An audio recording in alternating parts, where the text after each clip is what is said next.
Hello everyone, I'm Bruffy1322 and welcome to another GTA discussion video. So it's been pretty well publicised over the last week that the brand new Infernus Classic is broken. But the thing is, it's not just for the Infernus Classic, it's a general physics bug across all cars in the game.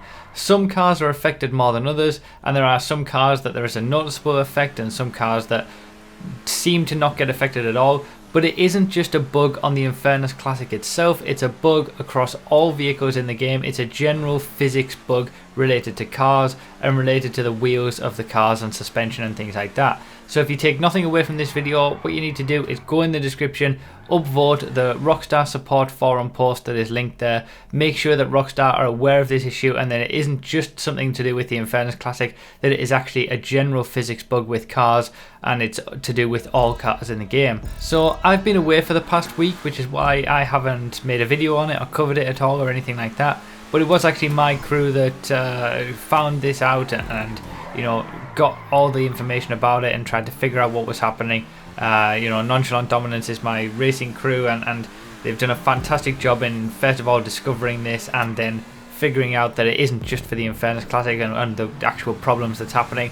I'm not going to go into great detail in this video because it's been well covered before, and if you read the link in the description with the support topic that you need to upvote, that will explain it in detail what's happening. But it's basically a suspension issue very similar to the bugs that we've seen in the past. I'll leave a link to Fact Finding episode 20 that basically explains pretty much how every single bug that you've ever seen in GTA originates, and it's all to do with the suspension and stancing wheels.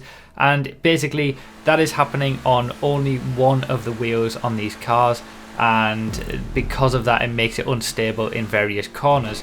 Now if you watch that video, you'll get a greater understanding if you put that together with the post and read through it all entirely. Like I say, I'm not going to go in great detail here. All we really need to know is that some cars have various different stability issues when turning left because they've messed up the right rear wheel in terms of stancing and things like that. So it's something that is greatly affecting a few cars, but it's something that is definitely affecting vast majority of cars in general to an extent that we don't necessarily know or is not possible to measure. So because of that, because this is a general car physics bug and not just related to one car in particular, my testing series is on hold at the moment. I'm not going to test vehicles when they're in a state where they could be changed, and the problem is that it can be easy to determine some vehicles and get a list of vehicles that are affected by this bug, but it's not possible to fully understand what is happening and whether it is affecting vehicles on a deeper level that you can't necessarily see in a testing situation in the same way that it affects, you know, the Infernus Classic is a very, very obvious one, and it's very easy to see how this bug is affecting it, but there are other vehicles that may be affected in terms of the ultimate lap time that they can get, where it's not necessarily as easy to find. So it's something that until this bug is fixed, I can't do any testing, and also because we don't know how Rockstar are going to fix this bug. The one fix that could happen is that tyres can clip could be applied to every single vehicle. For those who don't know what tyres can clip is, it's basically a thing where it allows the tyre to sink into the ground a little bit more.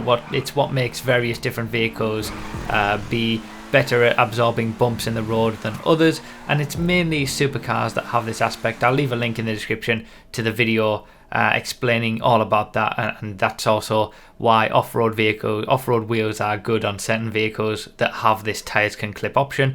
If you add tyres can clip via various modding to the Infernus Classic, for example, it completely eradicates this problem because the suspension issues don't occur. So one way that they could fix it is by adding, you know, turning on tyres can clip for all vehicles and not just the various supercars that have it at the moment. And it has always been a strange thing why some cars have it and some cars don't.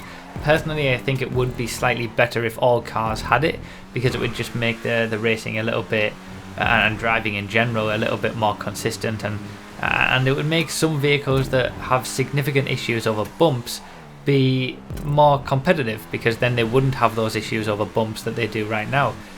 Having said that, if they were to make this change, in one way it is quite unlikely because they've never really made such a huge change to all different vehicles in one go, but if they were to make this change and that was the way that they fixed this issue, that would mean that I would have to go back and test everything again, because there are some vehicles that would get quicker because they were able to take bumps a lot easier, and the lap times would be improved. So in one way I can't do any testing because we don't know how this bug is affecting the vehicles that I will be testing, but on the other hand I also can't do the testing because we don't know how they're going to be fixing it. And if they make some major change to fix this bug, like adding tires can clip to all vehicles, then it's not only all the vehicles that I've still got left to test that I'll have to test, I'll have to actually go back and retest everything and start all over again.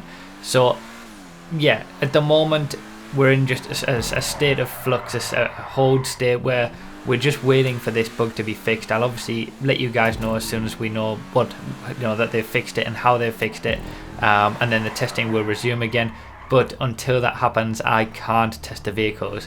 If you want to know more about this bug, like I said, I'll leave all the links in the description with all the information about it. But basically all you need to know is there is a bug going on with the physics of cars in GTA, and it means that I can't test them until it is fixed.